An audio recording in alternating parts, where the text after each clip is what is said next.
Hello friends, welcome to my YouTube channel sapphire adventure. आज हम बात करेंगे एक जॉब एडवर्टीज़मेंट की जो कि पब्लिश किया गया है Indian institute of technology Dhanbad के द्वारा। आईआईटी धनबाद पहले Indian school of mines Dhanbad के नाम से जाना जाता था, जिसे भारत सरकार ने 2016 में आईआईटी में अपग्रेड किया। तो चलिए देखते हैं इस एडवर्टीज़मेंट को डिटेल में।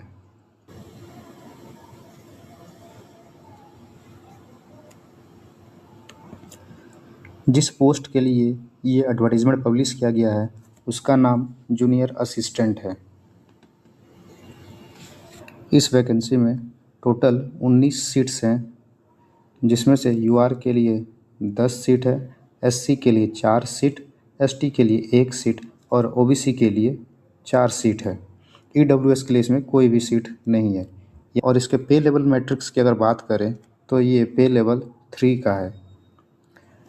पे लेवल 3 का बेसिक ग्रेड पे की अगर बात करें तो 2000 ग्रेड पे का है, और इसके बेसिक की अगर बात करें तो एंट्री पे 21,700 है, जबकि मैक्सिमम पे 69,100 का है। इसमें 2 पोस्ट्स दिव्यांग कैटेगरी के लिए रिजर्व रखी गई हैं और 2 पोस्ट एक्स सर्विसमैन के लिए भी रिजर्व्ड है।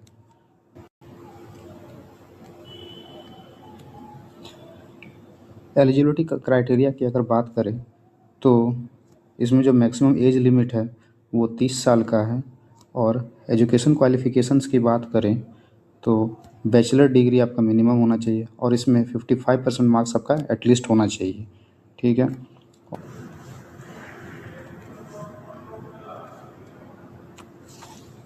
कंप्यूटर में आप प्रोफिशिएंट होने चाहिए, और ख़ास करके एमएस ऑफिस एप्लीकेशंस में, जैसे कि एमएस वर्ड हो गया, एक्सेल हो गया, पावर पॉइंट हो गया। तो ये जो बेसिक एप्लीकेशंस हैं इसमें की आपको नॉलेज होना चाहिए।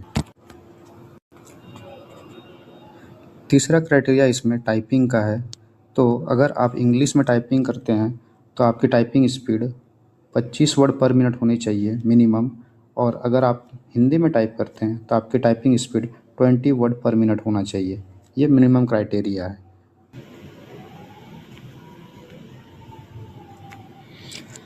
अब हम 2 इम्पोर्टेंट पॉइंट्स की बात करेंगे जो कि आपको फॉर्म भरते टाइम ध्यान में रखना है।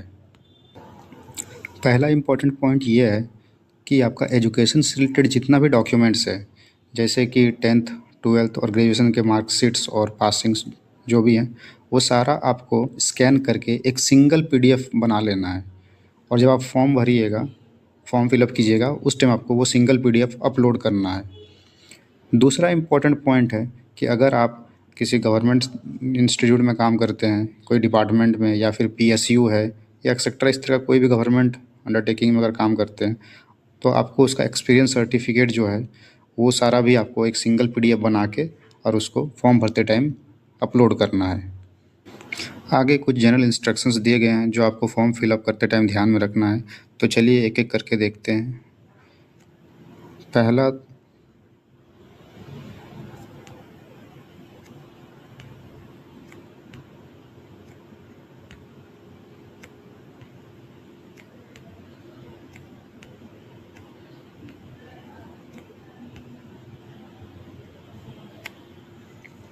पॉइंट नंबर 6 जो है वो काफ़ी इम्पोर्टेंट है। इसमें बताया गया है कि आपकी जो एप्लीकेशन की शॉर्ट लिस्टिंग की जाएगी वो किस बेसिस पे की जाएगी।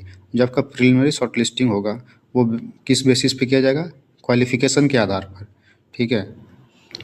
अगर कम एप्लीकेशंस इनके पास आते हैं तो हो सकता है कि डायरेक्ट मेंस का एग्ज़ाम कंडक्ट करेंगे, और इन केस अगर ज़्यादा एप्लीकेशंस आते हैं तो शायद पहले पीटी का एग्ज़ाम कराया जाएगा, उसके बाद फिर मेंस का होगा।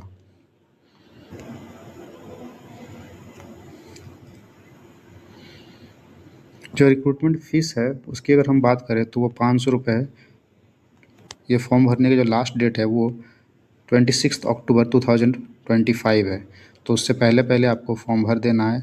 आपको लास्ट तक का वेट नहीं करना है, क्योंकि लास्ट टाइम में सर्वर काफ़ी बिजी हो जाता है, तो फॉर्म भरने में आपको शायद परेशानी आ सकता है। एप्लीकेशन फॉर्म भरने का ये लिंक मैं अपने डिस्क्रिप्शन बॉक्स में डाल दूँगा, जहां से क्लिक करके आप डायरेक्ट इनके वेबसाइट में एक्सेस कर सकते हैं।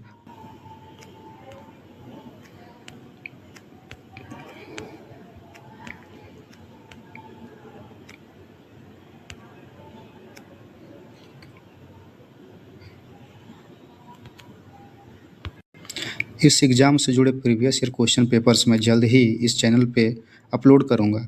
तो अगर आप इस चैनल पे नए हैं और इसको सब्सक्राइब नहीं किया है तो आप इस चैनल को ज़रूर से सब्सक्राइब कर लें और बेल आइकन को भी प्रेस कर लें। प्रीवियस ईयर क्वेश्चंस के लेवल की अगर मैं बात करूँ तो ये ईजी टू मॉडरेट लेवल के आते हैं।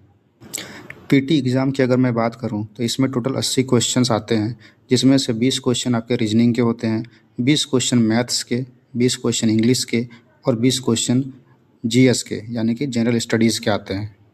तो मैं उसको जल्दी अपलोड करूंगा और इसके बारे में डिटेल में डिस्कस करेंगे अगले वीडियो में। तब तक के लिए थैंक यू एंड जय हिंद।